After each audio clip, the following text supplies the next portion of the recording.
Hey guys, so this week's topic is on body image. And so I wanted to kind of go off this article thing that I found and just kind of expand on it. So first I wanted to start off with this quote that I kind of found interesting. It says, if we place pornography and the tyranny of slenderness alongside one another, we have the two most significant obsessions of our culture, and both of them focused upon a woman's body. And the quote was by Kim Chernin. I just found that really interesting, and it's pretty sad but true. And that's not to say that guys don't have issues with body image and stuff, but they do.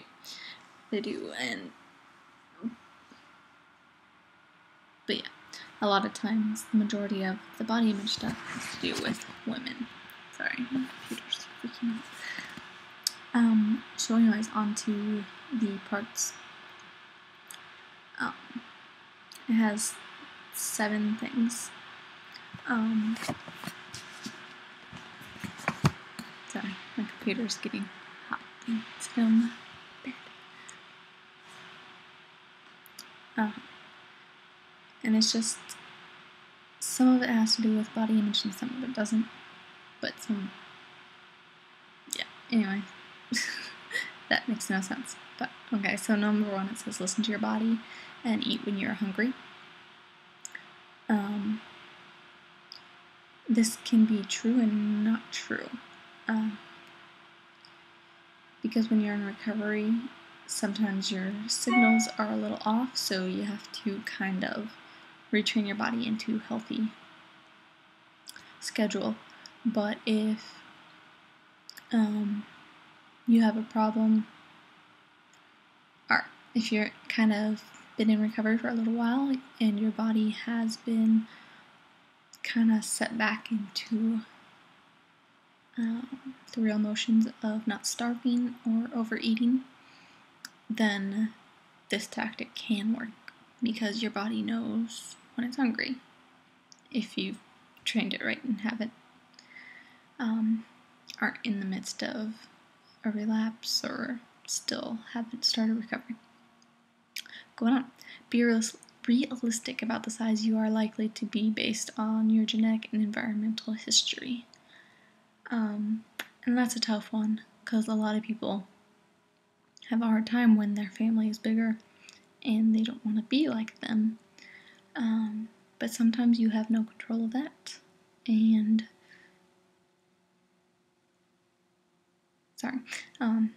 you just kind of have to learn how to accept your lot in life, basically. Exercise regularly in an enjoyable way, regardless of size, and emphasis on enjoyable.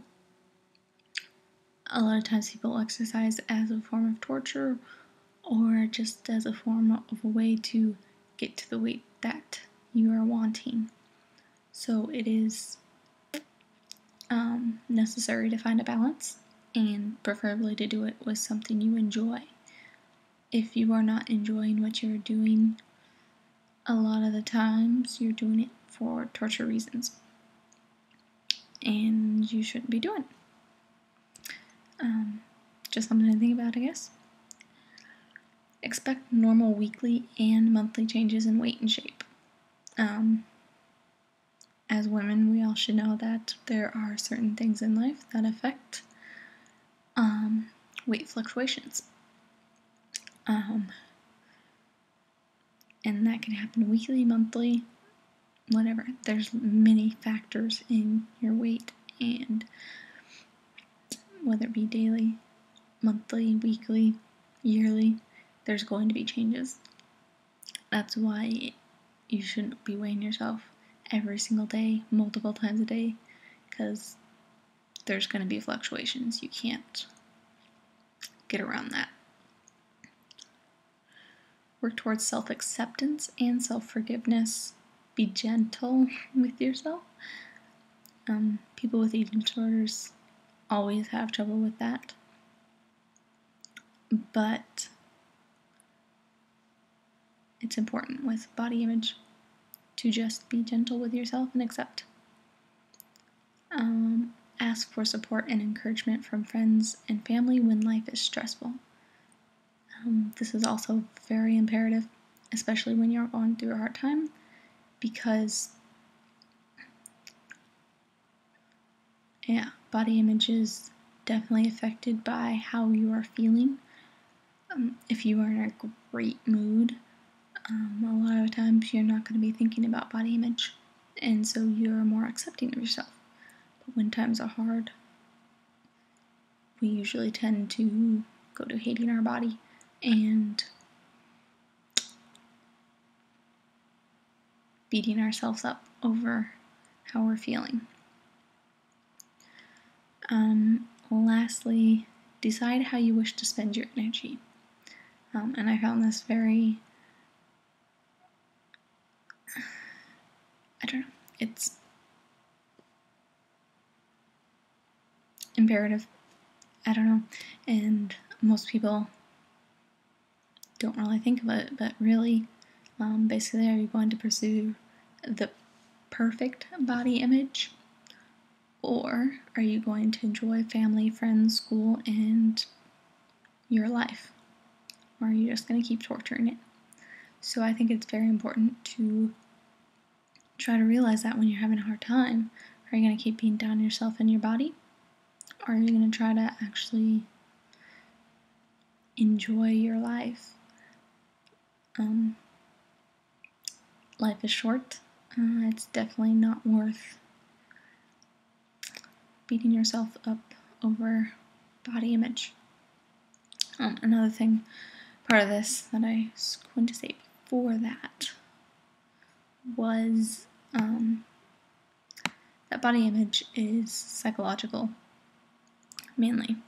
Because a lot of times it has nothing to do with how we actually look. We perceive ourselves completely different than how other people perceive us. And we're usually a lot more strict and judgmental of ourselves than anyone else is. So I think we also have to try to see ourselves through other people's eyes. Like, honestly, not telling ourselves that, oh, they're thinking I'm fat, or thinking this, or they're looking at me this way because I'm this weight, or which is how we tend to do it. But honestly, trying to see yourself the way other people see us. When people give us compliments and then we just try to backfire it, saying, oh no, that's not true, they're just trying to make us feel better. We should really strive to take in those compliments and remind ourselves that we just don't see ourselves as other people do, and a lot of times that's very harmful to ourselves. So, yeah, it's my saying it. On to the question of the week, and that is our favorite books. Well, kind of like Michelle, I couldn't narrow it down to one, but I left it kind of short. First one I would recommend is the Mistborn series. I think there's 3 books. And it's by Brandon Sanderson. It's just pretty awesome. Awesome series. Next one is the Aragon series by Christopher Paolini. I'm not sure if I pronounced his last name right, but I'm on the last book of the Aragon series. And then the last book is called Anubis Gates, which is just an awesome book, especially if you like Egyptian kind of stuff, which I do, which is why I read it, and it's awesome, but I don't have it with me, it's packed up somewhere. So anyways, that is the topic and question of the week. Hope it finds you well, and talk to you next week.